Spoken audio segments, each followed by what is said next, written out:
Hello friends, good morning to all of you.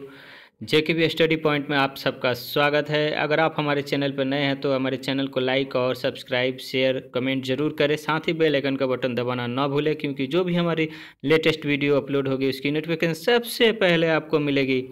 आज हम पढ़ेंगे भारतीय राष्ट्रीय प्रतीक एवं चिन्ह संबंधित महत्वपूर्ण प्रश्न। तो आइए देखते हैं दोस्तों आज का अपना पहला प्रश्न। निम्नलिखित में भारत का राष्ट्रीय ध्वज है। निम्नलिखित में भारत का राष्ट्रीय ध्वज है। तो आपका सही आंसर क्या होगा? तो आपका सही आंसर होगा, आप सबको पता होगा, आपका भारत का राष्ट्रीय ध्वज कौन सा है? तो भारत का राष्ट्रीय ध्वज है तिरंगा। Option A. भारत का राष्ट्रीय ध्वज क्या क्या है? तो तिरंगा।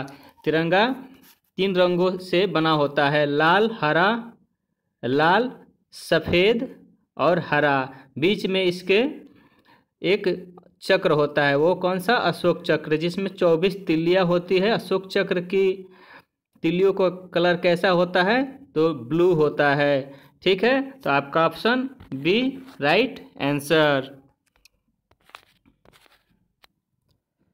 निम्न में भारत का राष्ट्रीय पशु है। निम्न में भारत का राष्ट्रीय पशु है। तो आपका सही आंसर क्या होगा? आप सबको पता होगा, भारत का राष्ट्रीय पशु है। तो इसमें आपका सही आंसर होगा बाघ। ऑप्शन ए बाघ। भारत का राष्ट्रीय पशु कौन सा है? तो बाघ। Option A right answer. बाघ को हम पैंथर टाइग्रिस के नाम से भी जानते हैं। ठीक है, तो आपका सही आंसर क्या होगा? भारत का राष्ट्रीय पशु तो बाघ। Option A right answer. इनमें से भारत का राष्ट्रीय फूल है। इनमें से भारत का राष्ट्रीय फूल है गुलाब,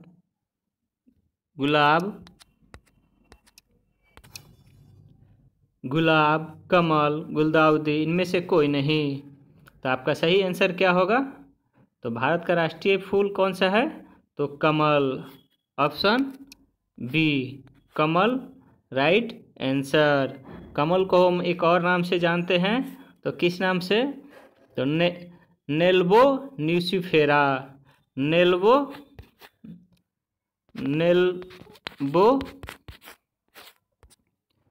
न्यूसिफेरा।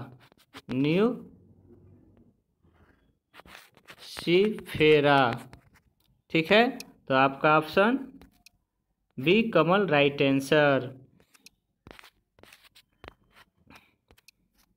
भारत का निम्न में राष्ट्रीय पक्षी है। भारत का निम्न में राष्ट्रीय पक्षी है। तो आपका सही आंसर क्या होगा? तो आपका सही आंसर होगा, आप सबको पता होगा, मोर। भारत का राष्ट्रीय पक्षी है मोर। ठीक है, इसे एक और नाम से जानते हैं हम, किस नाम से? तो पावो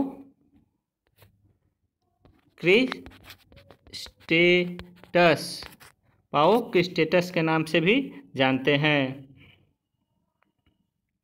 ठीक है, तो आपका सही आंसर क्या था? तो आपका सही आंसर क्या था? तो आपका सही आंसर था मोर। Option C right answer. निम्नलिखित में भारत का राष्ट्रीय वृक्ष है। निम्नलिखित में भारत का राष्ट्रीय वृक्ष है। तो इसमें आपका सही आंसर क्या होगा? तो इसमें आपका सही आंसर होगा अशोक। आप सबको पता होगा, भारत का राष्ट्रीय वृक्ष अशोक है, जो प्राचीन काल से ही इसकी महत्वता है। ठीक है, तो आपका सही answer option D right answer. राष्ट्रीय गीत वंदे मातरम बंकिम चंद्र चटर्जी के किस उपन्यास से लिया गया है? तो आपका सही आंसर क्या होगा? तो आपका सही आंसर होगा आनंद मठ से। बंकिम चंद्र चटर्जी के उपन्यास कौन सा है? तो आनंद मठ के उपन्यास से राष्ट्रीय गीत वंदे मातरम को लिया गया है। तो आपका ऑप्शन बी राइट आंसर।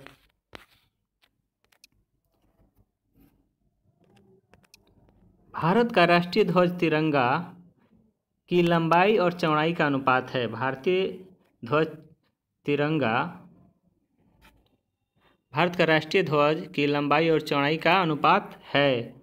लंबाई और चौड़ाई का अनुपात है। तो आपका सही आंसर क्या होगा? आपको पता है सबको, तो आपका सही आंसर होगा 3:2।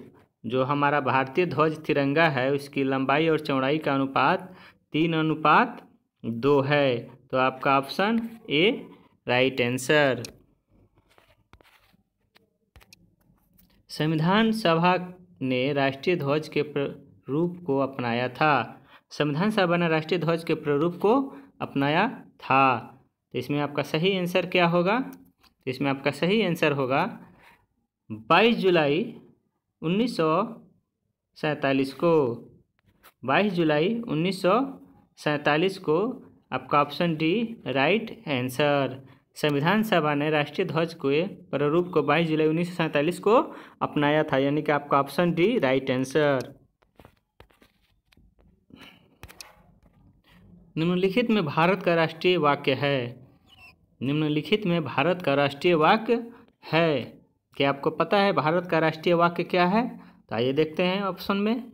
जन गण मन, वंदे मातरम, सत्यमेव जयते, इनमें से कोई नहीं। तो आपका राइट आंसर क्या होगा? इसमें आपका राइट आंसर होगा सत्यमेव जयते। आपका सत्यमेव जयते भारत का राष्ट्रीय वाक्य है। ठीक है, तो यानी कि आपका ऑप्शन सी, आपका ऑप्शन सी राइट आंसर। सत्यमेव जयते लिया गया है कहाँ से? तो मुंडक उपनिषद का सूत्र से। ठीक है, मुंडक उपनिषद के सूत्र से लिया गया है सत्यमेव जयते भारत का राष्ट्रीय वाक्य। ठीक है, आपका ऑप्शन सी राइट आंसर। निम्न में भारत का राष्ट्रीय राज्य चिन्ह है। निम्न में भारत का राष्ट्रीय राज्य चिन्ह है। तो आपका सही आंसर क्या होगा? तो इसमें आपका सही आंसर होगा भारत का राष्ट्रीय राज्य चिन्ह होगा अशोक स्तंभ, अशोक चक्र, तिरंगा या कोई नहीं। तो आपका सही आंसर होगा अशोक चक्र। भारत का जो राष्ट्रीय राज्य चिन्ह है वो है अशोक चक्र। तो आपका ऑप्शन बी राइट आंसर। निम्नलिखित में भारत का राष्ट्रीय गान है। निम्नलिखित में भारत का राष्ट्रीय गान है। तो आपका सही आंसर क्या होगा?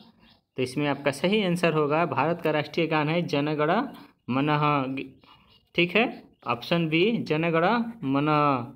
ठीक है, ये हमारे भारत का राष्ट्रीय गान है। इसके गायन में 52 सेकेंड लगते हैं। ठीक है, तो आपका option B right answer.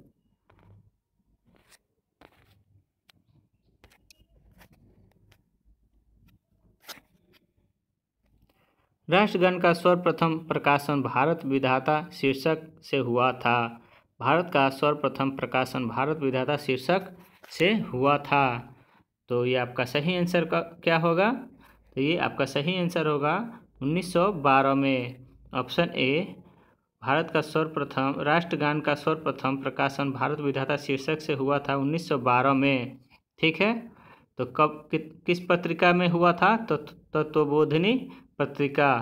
Tattvabodhini पत्रिका में भारत के राष्ट्रगान का सर्वप्रथम प्रकाशन भारत विधाता शीर्षक से हुआ था 1912 में तत्वबोधिनी पत्रिका से। ठीक है, आपका ऑप्शन ए राइट आंसर। राष्ट्रीय गान को राष्ट्रगान के रूप में अपनाया गया था। राष्ट्रीय गान को राष्ट्रगान के रूप में अपनाया गया था। तो आपका सही आंसर क्या होगा? तो इसमें आपका सही आंसर होगा 24 जनवरी 1950।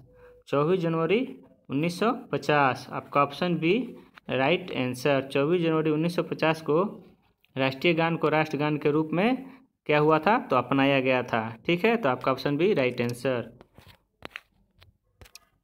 राष्ट्रीय गीत वंदे मातरम। राष्ट्रीय गीत वंदे मातरम को संविधान सभा के राष्ट्रगीत के रूप में अंगीकार किया गया। राष्ट्रीय गीत वंदे मातरम को संविधान सभा के राष्ट्रीय गीत के रूप में अंगीकार किया गया। तो आपका सही आंसर क्या होगा? तो इसमें आपका सही आंसर होगा 26 जनवरी 1950। 26 जनवरी 1950 को जो राष्ट्रीय गीत है वंदे मातरम वो संविधान सभा द्वारा राष्ट्रीय गीत के रूप में कब अपना लिया गया? 26 जनवरी 1950 को, यानी कि आपका ऑप्शन सी राइट आंसर। निम्न में राष्ट्रीय गीत के प्रथम गायक थे। निम्न में राष्ट्रीय गीत के प्रथम गायक थे। तो आपका सही आंसर क्या होगा? तो इसमें आपका सही आंसर होगा राष्ट्रीय गीत के प्रथम गायक थे तो पंडित ओमकार नाथ ठाकुर। ऑप्शन बी, पंडित ओमकार नाथ ठाकुर राष्ट्रीय गीत के प्रथम गायक थे। तो आपका option B right answer.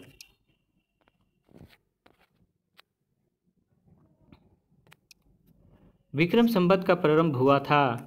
Vikram Samvat का प्रारंभ हुआ था। तो आपका सही आंसर क्या होगा? तो आपका सही आंसर होगा 58 ईसा पूर्व में। विक्रम संवत का प्रारंभ 58 ईसा पूर्व में हुआ था। तो आपका ऑप्शन सी राइट आंसर।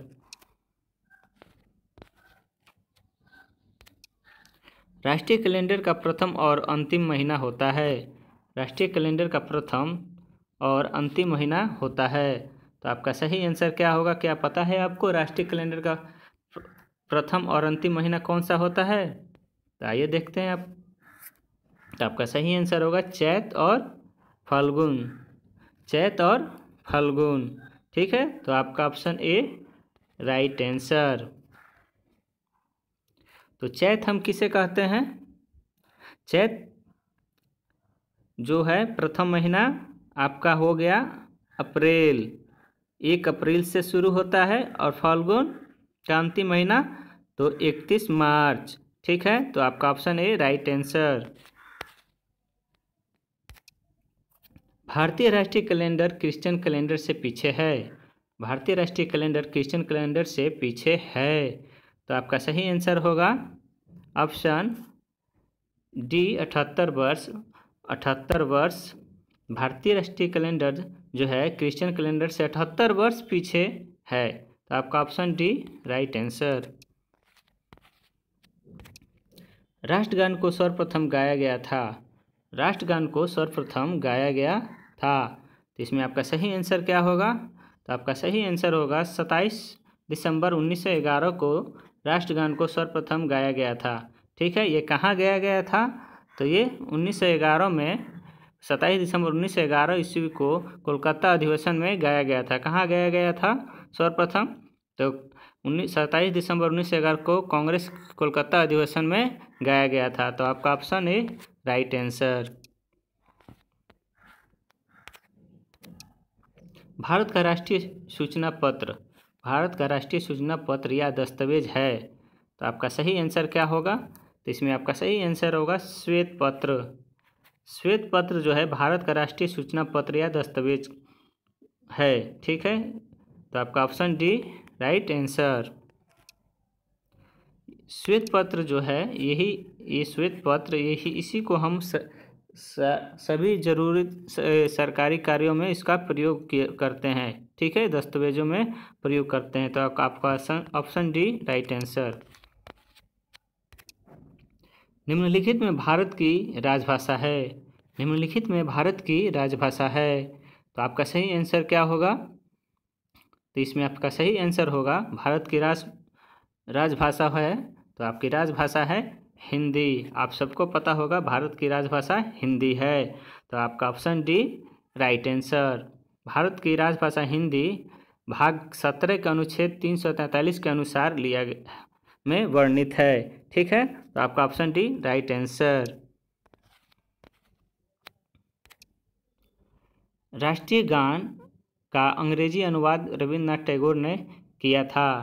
राष्ट्रीय गान का अंग्रेजी अनुवाद रविन्द्रनाथ टैगोर ने किया था। तो आपका सही आंसर क्या होगा? 1919 में रविन्द्रनाथ टैगोर ने राष्ट्रीय गान को अंग्रेजी अनुवाद कब किया था? तो 1919 में। Option A right answer. तो 1919 में राष्ट्रीय गान को अंग्रेजी अनुवाद रविन्द्रनाथ टैगोर ने किया था। तो किस नाम से? तो मॉर्निंग सॉन्ग ऑफ इंडिया शीर्षक से। मॉर्निंग सॉन्ग ऑफ इंडिया शीर्षक से रविन्द्रनाथ टैगोर ने अंग्रेजी अनुवाद किया था। तो आपका ऑप्शन ए राइट आंसर। राष्ट्रीय पक्षी दिवस मनाया जाता है। राष्ट्रीय पक्षी दिवस मनाया जाता है। तो राष्ट्रीय पक्षी दिवस कब मनाया जाता है, क्या पता है आपको? आइए देखते हैं। तो राष्ट्रीय पक्षी